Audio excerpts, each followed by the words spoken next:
오늘은 창세기를 통해 이삭의 순종이라는 제목으로 은혜를 나누기 원합니다. 우리 본문 말씀 창세기 22장 7절부터 10절입니다. 교독합니다. 이삭이 그 아비 아브라함에게 말하여 가로되 내 아버지여 하니 그가 가로되 내 아들아 내가 여기 있노라. 이삭이 가로되 불과 나무는 있거니와 번제할 어린 양은 어디 있나이까? 아브라함이 가로되 아들아 번제할 어린 양은 하나님이 자기를 위하여 친히 준비하시리라 하고 두 사람이 함께 나아가서 하나님이 그에게 지시한 곳에 이른지라. 이에 아브라함이 그곳에 단을 쌓고 나무를 벌려놓고 그 아들 이삭을 결박하여 단 나무 위에 놓고 손을 내밀어 칼을 잡고 그 아들을 잡으려 하더니. 아멘. 기도합니다. 아버지 하나님, 떡이 필요한 것을 아시는 하나님께서 또한 우리 모두에게 말씀하시되 말씀이 필요하다고 하신 그 말씀을 붙잡고 나아갑니다. 사람이 떡으로만 살 것이 아니요 하나님의 입에서 나오는 모든 말씀이 필요하다는 그 말씀을 마음에 새기며 이 시간 말씀을 경청하기 원하오니 은혜, 경청의 은혜가 우리 모두에게 임할 수 있도록 축복하여 주시옵소서. 예수님의 이름으로 기도합니다. 아멘. 자, 이 세상 모든 부모님은 자신의 자녀를 낳을 때 기뻐하시지 않습니까? 기뻐하셨습니까? 그런데 만약 그 기쁨에 순위가 있다 그러면 이 세상에서 가장 자녀를 낳고 기뻐한 부모가 누구일까요? 본문을 보시면 답이 나올 수 있는데 아마도 아브라함과 사라가 아닌가 생각해 봅니다. 하나님의 말씀을 쫓아서 그 말씀을 믿고서 고향을 떠나서 25년을 기다렸습니다. 종종 하나님께서 나타나셔서 자녀에 대한 약속을 주셨지만 아마 그들은 의심과 소망 그리고 실망과 믿음 사이를 왔다 갔다 거리면서 삶을 보냈을 거예요. 그러나 마침내 하나님의 언약은 그들의 삶을 통해서 이루어지게 됩니다.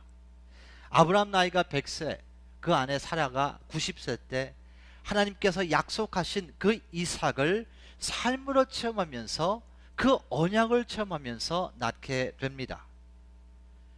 그들은 아들을 받은 그 기쁨을 넘어서서 하나님의 언약이 선포되며 반드시 성취되며 그 안에 있는 믿음을 선물로 받은 것이죠.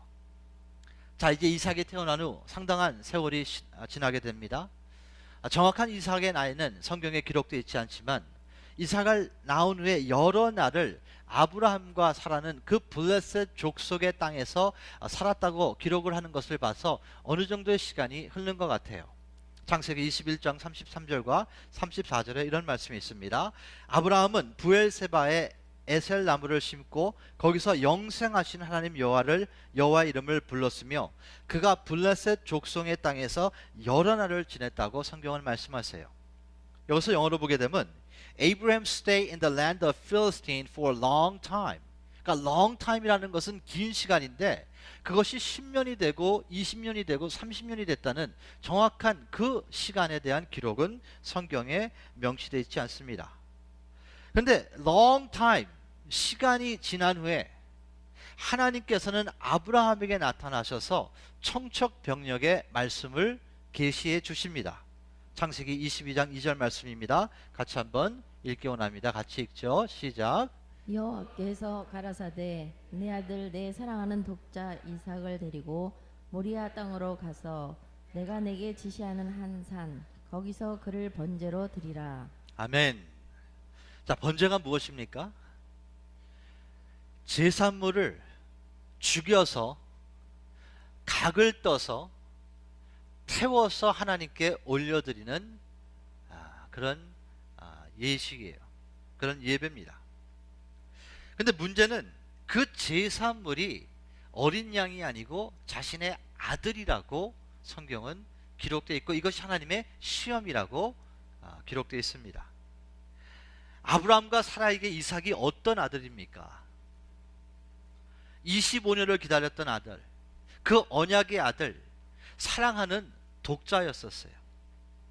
이삭을 양육하면서 아브라함과 사라는 점점점 그를 보면서 아마 제 입장 같아서는 믿음이 자랐을 것 같아요. 그냥 아들을 보는 차원이 아니고 하나님의 응답이네. 하나님의 응답이 잘하네. 하나님의 언약이랑 나는 같이 사네. 하나님께서 이 아이랑 약속하셨어. 내가 어려웠을 때마다 하나님이 찾아오셔서 나를 격려해 주시고 이삭이라는 그 아들을 주신다고 약속한 그 아들이 내 옆에 있네. 이런 마음으로 아마 이삭을 양육했을 거예요. 그들은 이삭을 사랑하며 그를 볼 때마다 하나님을 생각하며 감사하며 아마 충성을 다짐하는 삶을 살았을 거예요. 그리고 그 결과 그들의 신앙은 성숙을 지나서 아마 원수까지도 갔을 거라고 저는 생각합니다. 그 상황에서 하나님께서 시험을 하신 거예요. 혹시 우리 가운데 불안한 사람이 있습니까? 혹시 내 아들을, 내 딸을 하나님이 달라 그러면 어떡하지? 그렇게 불안했을 때는 하나님이 물어보지 않아요. 걱정하지 마십시오. 하나님의 시험이 이제 임한 후 아브라함은 독자 이삭을 번제로 드리기 위해서 그 다음날 바로 아침날에 일찍이 떠납니다. 왜? 아브라함은 이삭이 언약의 후손이 될 것을 믿었어요. 설사 그가 번제물로 죽을지라도 그 언약을 이어가기 위해서는 하나님은 그 죽은 자를 살리실 것을 그는 마음으로 믿었기 때문에 아들을 데리고 떠나게 됩니다. 그리고 아브라함과 독자 이삭은 한 산에 이루게 됩니다. 그 산에 이루어서 이제 그 둘의 아버지와 아들의 대화가 진행됩니다. 그것이 오늘 본문 말씀이에요. 이삭이 물어보는 거예요. 그 아비 아브라함에게 말하되 가로되 내 아버지여 하니 그가 가로되 내 아들아 내가 여기 있노라. 이삭이 가로되 불과 나무는 있거니와 번제할 어린 양은 어디 있나이까? 아브라함이 가로되 아들아 번제할 어린 양은 하나님이 자기를 위하여 친히 준비하시니라 하고 두 사람이 함께 나아가고 하나님이 그에게 지시한 곳에 이른지라. 이에 아브라함이 그곳에 단을 쌓고 나무를 벌려 놓고 그 아들 이삭을 결박하여 나무 위에 놓고 10절 같이 읽죠. 시작. 잡고 그 아들을 잡으려 하더니. 아멘. 자, 이제 성령의 조명을 맞추기 원합니다. 어려서부터 번제를 보고 자랐던 이삭은 아버지께 질문하는 거예요. 뭐가 이상한 거예요 지금? 아버지, 번제할 어린 양이 어디 있어요? 아브라함은 대답하죠. 하나님이 자신을 위해서 친히 준비하실 거야. 아마도 이삭은 단을 같이 쌌을 거예요. 100살이 훨씬 넘은 아버지가 혼자 나무를 나르고 혼자 단을 쌓는 것을 이삭이 보고만 있었겠습니까? 같이 단을 쌉니다. 근데 missing element가 있는 거예요. 제사물이 없는 거예요. 그래서 물어봤다는 거죠. 그 이삭이 아브라함을 보면서 아버지에게 그 질문을 했는데 아버지의 마음에는 지금 누가 제사물입니까? 이삭이에요. 근데 그걸 대답을 해주는데 아버지의 얼굴을 보면서 이삭이 뭘 느꼈을까요? Something is going wrong here. Something doesn't match here. 뭐가 missing하다는 거죠. 그럼 아버지의 인상이 아마 이상했을 거예요. 굉장히 심각했을 수도 있고 정말 무언가 얘기하고 싶은데 얘기하지 못하는 그 아버지의 눈빛을 이삭은 체험했을 수 있습니다.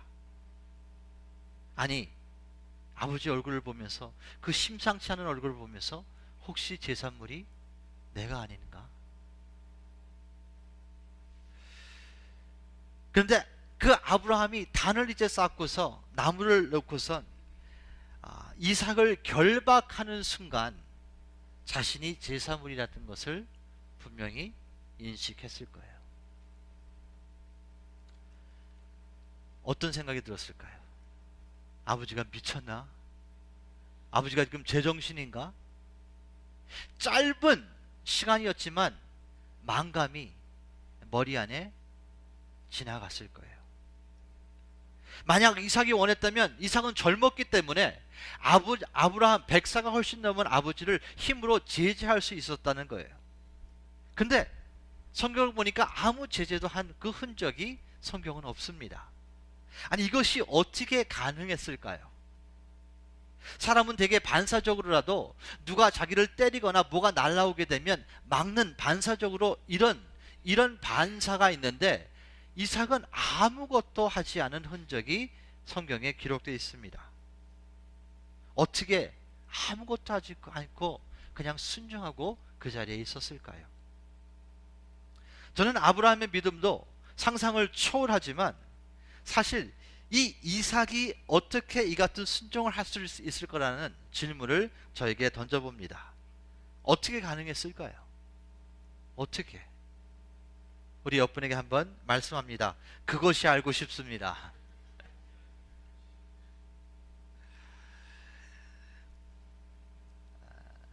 이삭은요, 아브라함, 그 아버지 아브라함의 끔찍한 사랑을 느끼면서 성장했으며 또한 부모로부터 저는 신앙 교육을 정말로 바로 잘 받았다는 생각을 합니다. 아브라함은 이삭에게 내 하나님께서 선택한 너는 언약의 후손이야. 이스마엘과 너는 달라. 25년을 내가 기다린 하나님이 약속하신 그 아들이야. 네가 나오지 않아서 내가 내 종이 있던 엘리이셀을 갖다가 내 후손으로 생각한 적도 있었어. 그런데 하나님이 그때마다 오셔가지고 엘리이셀이 너의 후손이 아니야. 그러니까 아마 이 말씀을 이삭에게 전했을 거라고 저는 생각해요. 창세기 17장 19절입니다. 우리 한번 같이 봉독하기 원합니다. 같이 읽죠. 시작. 하나님이 가라사대 아니라 내 아내 사라가 정녕 내게 아들을 낳으리니 너는 그 이름을 이삭이라 하라. 내가 그와 내 언약을 세우리니 그의 후손에게 영원한 언약이 되리라. 아멘. 하나님이 가라사대 내 아내 사라와 정녕 내게 아들을 낳으리니 너는 그 이름을 누구라고 해요? 이삭. 이름을 누가 지어줬습니까? 아브라함이 진 게 아니고 사라가 진 게 아니고 하나님이 지어주신 사람이에요. 보통 할아버지 할머니가 손자 손녀의 이름을 지을 수 있는 그런 한국의 트래디션이 있지만 아브라함은 이삭을 보면서 야, 네 이름 누가 지은 줄 알아? 하나님이 직접 줘준 거야. 너 태어나기도 전에 직접 오셔서 하나님이 아들을 낳는다 그랬는데 그 아들을 이삭이라 그랬어. 그게 너야. 너는 보통 사람이 아니야. 보통 아이가 아니야. 그리고 너의 후손과 언약을 한대. 너는 약속의 후손이야. 그리고 너의 후손이 영원한 언약이 된대. 이 말씀 절대로 잊지 마. 평생토록 기억하고 살아야 돼. 아마 이런 신앙교육을 많이 했을 거예요. 왜? 말씀을 쫓았던 아브라함, 하나님의 말씀을 믿었기에 하나님께서 의로 여겨주셨다는 그 체험을 한 아브라함, 실망이 있고 걱정 근심이 있을 때마다 하나님께서 찾아오셔서 그 약속한 것이 모든 자의 삶에서 이루어진 것을 체험한 아브라함은 자녀에게 이 하나님이 우리 하나님이야. 이 하나님이 너의 이름을 지었으며 이 하나님이 너와 언약을 했으며 너의 후손이 영원하다고 이 하나님이 약속해 주셨어. 아버지 아브라함의 믿음이 저는 아들 이삭으로 계승됐다고 믿습니다. 사랑하는 우리 시각 여러분, 믿음은 계승된다는 것을 다시 한번 말씀드립니다. 여러분이 믿음이 있어야 그 믿음이 계승되죠. 믿음이 충만하시는 우리 모두가 되시기를 예수님의 이름으로 축원합니다. 그리고 무엇보다도 아브라함은 이삭을 사랑했습니다. 성경에 사랑이라는 단어가 첫 번째 나온 그 사랑이라는 단어가 창세기 22장 하나님께서 아브라함을 시험할 때 사용했다면 의미심장하지 않을까요? 창세기 22장 1절과 2절 두 구절 한번 같이 읽습니다. 같이 읽겠습니다. 시작. 그 일 후에 하나님이 아브라함을 시험하시려고 그를 부르시되 아브라함아 하시니 그가 가로되 내가 여기 있나이다. 여호와께서 가라사대 내 아들 내 사랑하는 독자 이삭을 데리고 모리아 땅으로 가서 내가 내게 지시하는 한 산 거기서 그를 번제로 드리라. 아멘. 하나님께서는 아마 인류의 모든 사람을 보시면서 하나님께서 선포하고 싶었던 그 사랑이라는 단어를 누구를 통해서 선포할 수 있을까 아마 찾으셨던 것 같아요. 아담과 이브를 보니까, 얘네들 삶을 보니까 하나님이 원하는, 하나님이 말씀하기 원하는 사랑이 없는 거예요. 하나님이 원하는 사랑을 찾고 찾다 보니까 25년 뒤에 하나님께서 주신 이삭을 아브라함이 바라보는 그 마음, 섬기는 그 마음이 하나님이 보시기에 제일 합당한 사랑이란 단어를 플러그할 수 있는 그것을 보셨다는 거죠. 이 세상에 있는 모든 사람의 마음을 봤는데 하나님이 원하는 사랑이 없는 거예요. 여기 하나님이 원하는 사랑이 없어요. 근데 아브라함의 마음을 보니까, 아브라함이 이삭을 사랑하는 그 사랑을 보니까 이게 사랑이야. 이게 내가 원하는 사랑이야. 독생자, 그 독자 이삭을 섬기며 사랑하는 그 아브라함의 마음 안에서 하나님은 사랑을 찾은 거예요. 그래서 그 사랑이라는 단어가 창세기 22장 2절에 탄생하게 되는 거예요. 저는 이삭이 이 아브라함 사랑을 느꼈기 때문에 그 결과 이삭도 아브라함을 사랑했다고 생각합니다. 사랑은 어떠한 힘이 있습니까? 사랑은요, 상대를 위해서 목숨을 버릴 수 있는 힘이 있는 것이 사랑이에요. 여러분의 자녀들을 위해서 여러분의 목숨을 버릴 수 있지 않겠습니까? 그 힘은 사랑에서 나오는 거거든요. 이 두 가지 팩터를 생각했을 때 이삭의 믿음은 대단했다는 거죠. 말씀을 받았어요. 아브라함이 받았던 말씀이 아마 이삭에게도 받아짐이 됐을 수 있다는 거예요. 나를 위해서 하나님이 이름을 먼저 치셨고, 내가 언약의 후손이 될 그 씨인데 내가 죽더라도 하나님께서 다시 살릴 수 있다는 그 아브라함의 믿음이 아마 이삭에게도 있었을 수 있다는 거예요. 그리고 사랑하는 아버지가 나를 그렇게 한다면 나는 그 사랑하는 자에게 그 사랑하기 때문에 아버지가 하시는 대로 나는 완전한 순종을 드리겠다. 저는 이런 마음이 이삭의 마음이 아니었나, 그런 생각을 해봤습니다. 그런 생각하면서 저는 이 사건을 구속사 사건으로 연결해 보았습니다. 이 이삭의 순종은 하나님의 아들이신 예수 그리스도께서 십자가에서 죽으신 완전한 순종과 동일하다는 거죠. 아브라함의 마음이 하나님의 마음이며 이삭의 마음이 예수 그리스도의 마음을 상징하는 거예요. 하나님께서는 예수님께 당신의 사랑을 이렇게 말씀하셨습니다. 마태복음 3장 17절입니다. 같이 한번 읽기 원합니다. 시작.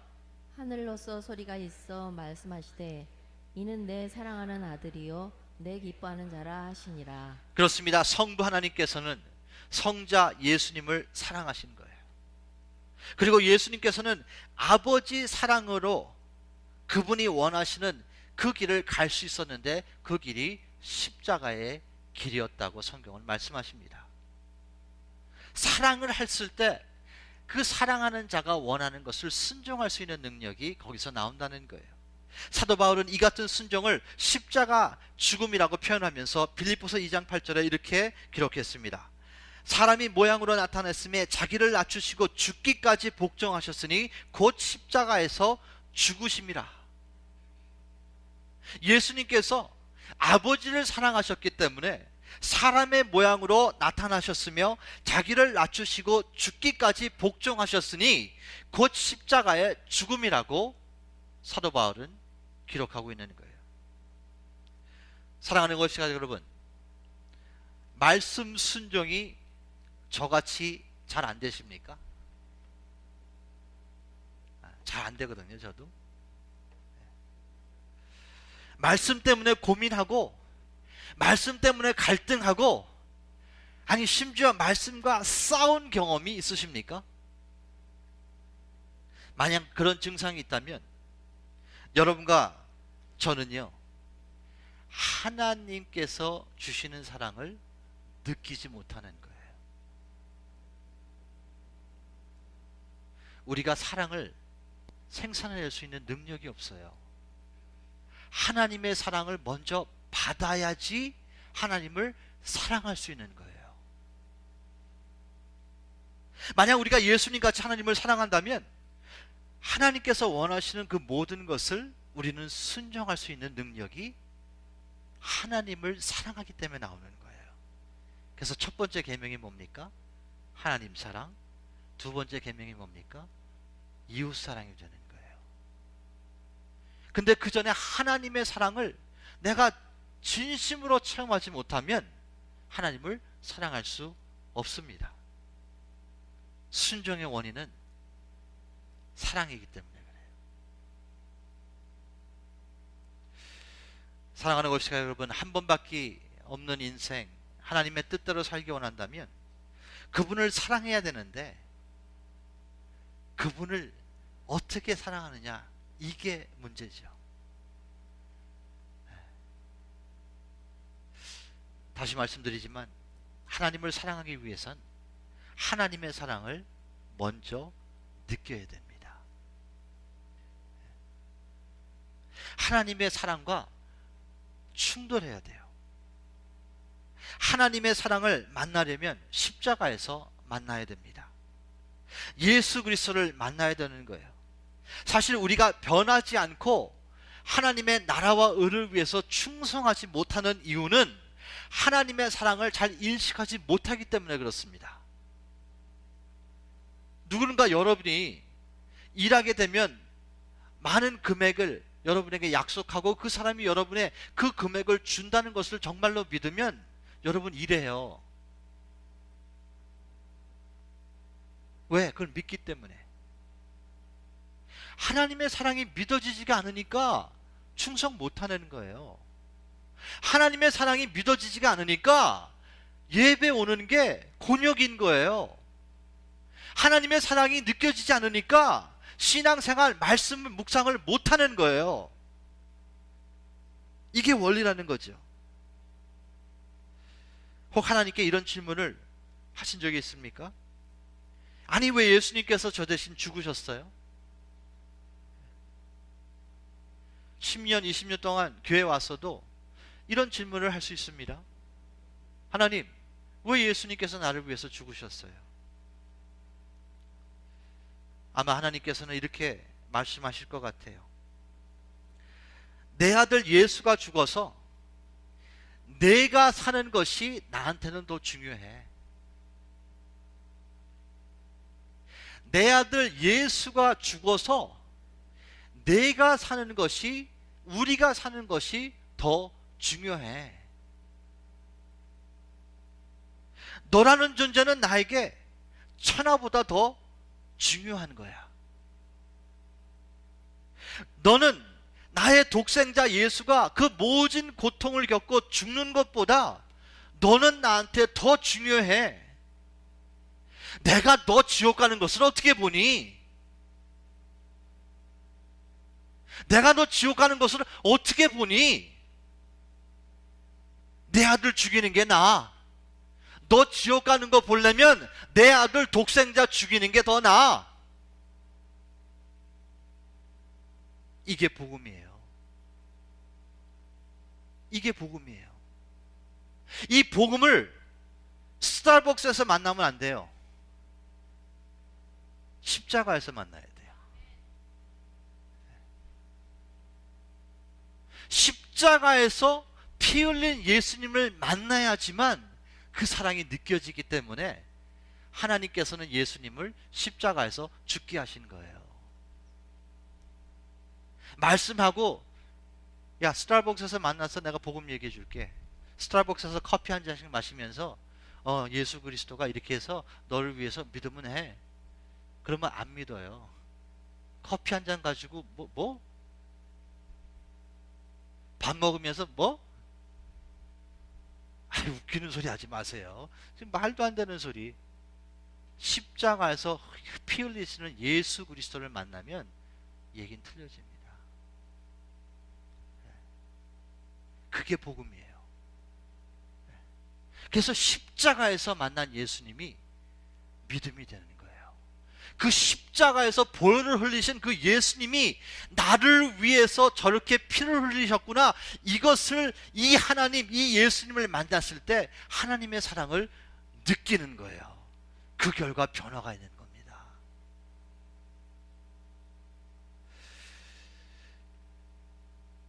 성경은 이 메시지를 이렇게 선포하죠. 요한복음 3장 16절, 17절. 우리 두 구절 한번 같이 읽기 원합니다. 같이 읽겠습니다. 시작.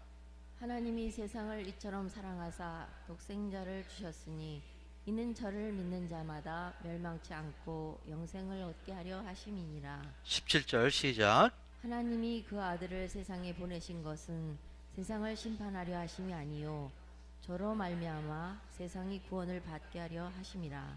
아멘. 아마 우리 요한복음 3장 16절은 크리스천이면은 정말 많이, 아니 넌 크리스천도 크리스천이 아닌 사람도 사실 접혔던 구절이라고 저는 생각해요. 나 하나님은 너를 사랑하기에 지옥 가는 것을 볼 수 없어서 독생자 예수 나의 아들을 죽인 거야. 이 예수께서 너를 위해서 죽고 대신 죽고 부활하시는 것을 믿으면 너는 구원을 받게 되는 거야. 근데 17절에 이런 말씀이 있어요. 하나님이 그 아들을 예수 그리스도를 세상에 보내신 것은 세상을 심판하려 하심이 아니요 예수 그리스도로 말미암아 세상이 구원을 받게 하셨다고 말씀하십니다. 자, 잘 경청하세요. 인간의 심판과 하나님의 심판의 다른 점을 나누기 원합니다. 자, 인간의 심판은요 상대를 죽이려고 그래요. 내가 너를 심판할 때는 분명히 상대를 정죄하면서 죽이려고 합니다. 근데 하나님의 심판은 자기 아들을 죽이는 거예요. 죄는 네가 졌는데 나는 너를 너무 사랑하기 때문에 죽일 수가 없어. 내 아들 대신 죽일게. 이게 지금 17절 말씀이에요. 부부 생활 하실 때도 상대를 심판하려면 부부가 서로 뭐 합니까? 싸워서 너 잘못했어 그러면서 서로 죽이려고 그래요. 근데 복음이 있는 사람은 서로 잘못한 아내를 보면서 남편을 보면서 내가 더 죽는 거예요. 그래야 예수 그리스도가 나타나는 거예요. 잘못된 가는 남편을 보면서 아내가 더 죽는 거예요. 근데 잘못은 남편이 했어. 근데 아내가 더 죽음으로써 남편이 봤을 때 교회 다니더니 달라지긴 달라졌네. 이유가 뭐야? 그러면서 예수 그리스도가 나타나는 거예요. 그게 복음입니다. 하나님께서는 우리의 죄를 보시면서 우리를 심판하신 것이 아니고 너희가 죄를 졌지만 나는 그 심판을 십자가에서 예수 그리스도께 함으로 말미암아 공의를 선포하시고 동시에 사랑을 선포하셨다는 거예요. 그래서 공의와 사랑은 십자가에서 동시에 선포된 하나님의 사건입니다. 이것이 복음이에요. 이 복음을 로마서 5장 8절은 이렇게 우리에게 말씀하고 있습니다. 같이 한번 읽겠습니다. 시작. 우리가 아직 죄인 되었을 때 그리스도께서 우리를 위하여 죽으심으로 하나님께서 우리에게 대한 자기의 사랑을 확증하셨느니라. 아멘. 아직 우리가 죄인 되었을 때 그리스도께서 예수님께서 우리를 위해서 죽으심으로 하나님께서 우리에게 대한 사랑을 확증하셨다는 거예요. 이 사랑의 하나님을 예수님을 통해서 만나지 않으면 신앙생활의 변화가 없습니다. 10년, 20년, 30년 다녀도 없습니다. 들은 건 있어서 지식은 확장이 되지만 인격적으로 구원은 없는 거예요. 구원 없어요. 이 하나님 못 만나면 구원 없어요. 이 예수님을 십자가에서 못 만나면 구원 없어요. 사랑하는 웹시가 여러분, 이 복음을 통해 하나님의 사랑이 느껴지십니까? 성령의 능력으로 이 복음의 사랑, 이 하나님의 사랑을 느끼시는 은혜가 여러분과 저에게 임하기를 예수님의 이름으로 축원합니다. 이것이 임해야 됩니다. 이 십자가 사랑, 이 하나님의 사랑이 느껴지는 분들에게 임하는 특별한 은혜가 있어요. 하나님을 사랑한다는 고백이 정말 진심으로 나오는 거예요. 왜? 사랑을 느꼈기 때문에. 내가 뭔데 하나님의 아들 예수 그리스도를 나를 위해서 죽이셨냐? 이게 정말로 느껴지면 하나님께 사랑을 내 입술로, 내 마음으로 고백하게 되는 거예요. 그리고 그 고백의 결과는요, 사명으로 연결됩니다. 비전으로 연결되는 거예요. 그 고백이 없고 그 사랑의 만남이 십자가에서 이루어지지 않으면 정말 비전 못 받아요. 비전 받은 척하고 다니는 거죠. 정말 사명 못 받아요. 사명 받았다고 최면문하니까 그냥 따라다니는 거지 정말 사명과 비전이 아닙니다. 그거는 긴 시간이 있으면 분명히 다 드러나게 돼 있어요. 전도가 무엇이며 선교가 무엇입니까? 하나님의 사랑을 느낀 사람들이 그 사랑이 전하고 싶어서 가는 게 전도와 선교예요. 직분자의 직책이 무엇이에요? 일하는 거예요? 아닙니다. 하나님의 사랑이 느껴져서 그 사랑을 헌신으로 말미암아 증거하기 위한 삶이 직분자들의 삶이에요. 세상의 빛과 소금이 된다는 의미가 무엇입니까? 하나님의 사랑을 느끼고 그분의 사랑을 나의 삶을 통해서 반사시키기 원하는 그런 삶이 빛과 소금의 삶이에요. 근데 사랑도 못 느꼈는데 어떻게 빛과 소금이 됩니까? 사랑도 못 느꼈는데 어떻게 직분자가 됩니까? 사랑도 못 느꼈는데 어떻게 전도를 하고 어떻게 선교를 합니까? 이거는 어불성설입니다. 되지 않아요.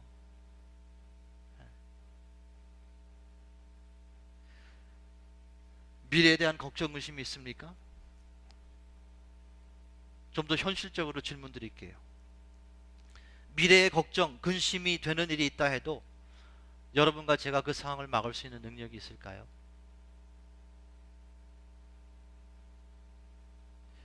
우리가 인식해야 될 것이 있는데, 우리의 미래에 대한 것은 우리는 무지하고요. 첫 번째, 알지도 못하고, 그리고 막을 수 있는 능력도 없어요. 무능해요. 무지하고 무능한데 미래를 위해서 매일 걱정을 갖다가 갑을 해가지고 살고 있어요. 막을 수도 없고 알지도 못하는데 걱정을 갑을 해가지고 매일 두려움에 불안감에 살고 있어요. 누구의 전략일까요? 사탄이에요.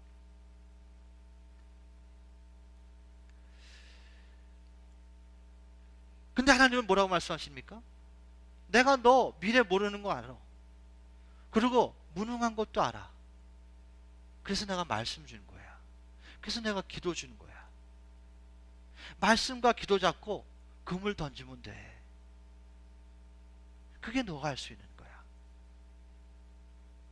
우리가 필요한 것은 하나님께서 나를 사랑하신다는 그 믿음이 필요한 거예요. 그러면 걱정, 근심이 떠나가게 되어 있습니다. 전지하시고 전능하신 하나님의 그 사랑이 나를 위해서 존재한다는 그런 믿음이 있으면 걱정, 근심이 떠나가게 되는 거예요. 그 전지전능하신 천지를 창조하신 하나님께서 나를 위해서 예수 그리스도를 내가 지옥 가는 그 꼴을 못 볼 수가 없어가지고 예수님을 죽인 그 하나님께서 우리를 위해서 존재하신다면 무엇이 두렵냐는 거죠. 하나님께서 그래서 이렇게 말씀하시는 거예요. 로마서 8장 32절입니다. 자기 아들 예수 그리스도를 아끼지 아니하시고 우리 모든 사람을 위하여 내어주신 이가 어찌 그 아들과 함께 모든 것을 우리에게 은사로 주지 아니하시겠느냐. 그리고 그분께서 당신의 사랑을 또 이렇게 말씀하세요. 누가 우리를 예수 그리스도의 사랑에서 끊으리요. 환난과 곤고나 핍박이나 기근이나 적신이나 위험이냐 칼이냐 아무것도 끊을 수가 없다. 기록된 바 우리가 종일 주를 위하여 죽임을 당케 되며 도살할 양같이 여김을 받았나이다 함과 같으니라.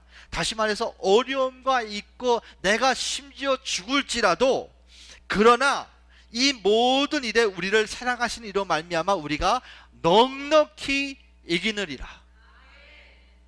내가 확신하노니 사망이나 생명이나 천사들이나 권세자들이나 현재이나 장래이나 능력이나 높임이나 깊임이나 다른 아무 피조물이라도 우리를 우리 주 그리스도 예수 안에 있는 하나님의 사랑에서 끊을 수 없느니라. 이 사랑을 만나면요 여러분 변하는 거예요. 이 사랑을 못 만났기 때문에 변함이 없는 거예요. 이 사랑이 못 만났기 때문에 어려움이 있으면 상황을 보고 사람 보고 눈치 보고 돈에 눌려서 상황에 눌려가지고 그냥 거기에 놓이게 돼서 살게 되는 거예요. 여러분, 크리스찬의 진정한 컬러가 언제 나타나는 줄 아십니까? 돈에 대해서 자유해야 나타납니다. 돈을 포기하지 않으면요 여러분 변화가 없어요. 그럼 돈을 어떻게 포기해? 이 세상에 살면서. 아주 포기하는 그런 의미가 아니에요. 하나님이 돈보다 더 커야 된다는 거예요. 그게 포기예요. 이 세상에 있는 모든 예술하는 사람들은요 돈을 보고 해서 유명인사가 된 사람이 없습니다. 이 세상에 있는 모든 가수들도요 돈을 보고선 이 레전이 된 가수들은 없어요. 그냥 노래하는 게 좋은 거예요. 그저 그냥 조각하는 게 좋은 거예요. 그냥 연극하는 게 좋은 거예요. 거기에 막 미치다 보니까 돈을 포기하고 나는 가난하게 살아도 좋아. 나는 이게 더 좋아. 나는 이게 더 좋아. 이런 마음을 갖고 한구를 판 사람들이 다 히스토리에 핵을 긋는 미술가가 됐고 예술가가 된 거죠. 돈을 따라서 왔다 갔다 하는 사람들은 이름을 남기는 사람이 없습니다. 크리스천에도 똑같아요. 여러분, 돈이 하나님보다 크면요 여러분 변하지 않아요. 절대 안 변해요. 변할 수가 없습니다. 돈에 노예가 됐는데 어떻게 변해요? 하나님보다 중요해서 돈 준다면 하나님을 당장이라도 버리고 그쪽으로 가는데 어떻게 변해요? 변할 수 없습니다. 근데 그게 어떻게 가능하느냐? 내가 돈을 버리고 하나님 댁에 가야지 내가 노력해서 되는 게 아니에요. 사랑이신 하나님을 십자가에서 예수님을 통해서 만나야 되는 거예요. 그게 은혜예요. 그게 은혜예요.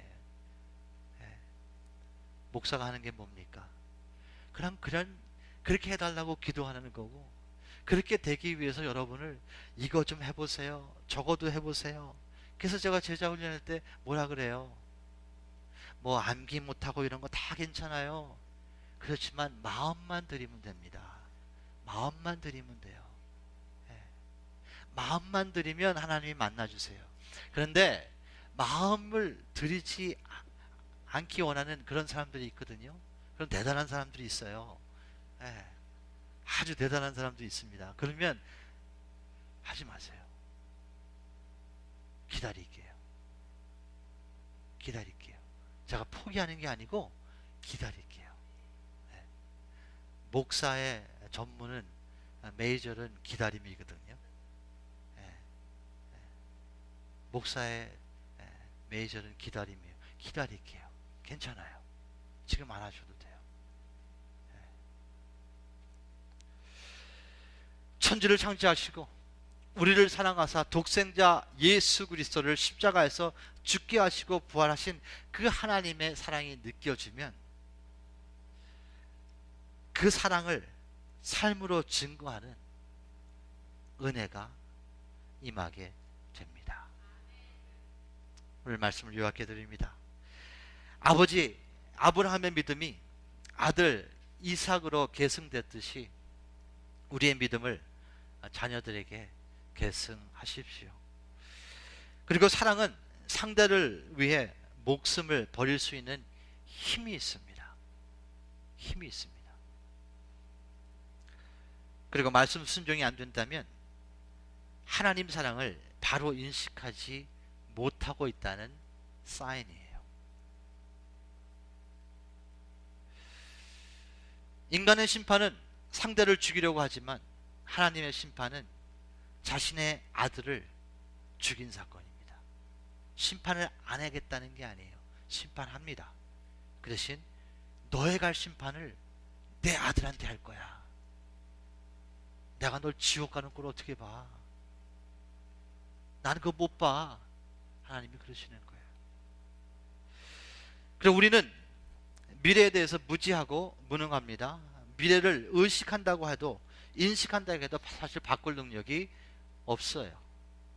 우리의 최선은 오늘도 말씀을 의지해서 그물을 던지는 삶을 살아야 된다는 거예요. 그리고 믿으십시오. 천지를 창조하시고 나를 사랑하시는 하나님께서 우리의 뒤에 계신다는 그 믿음을 선물로 받으시는 여러분과 제가 되시기를 예수님의 이름으로 축원합니다. 기도합니다. 아버지 하나님, 오늘도 말씀에 우리의 마음을 감동 주심을 감사합니다.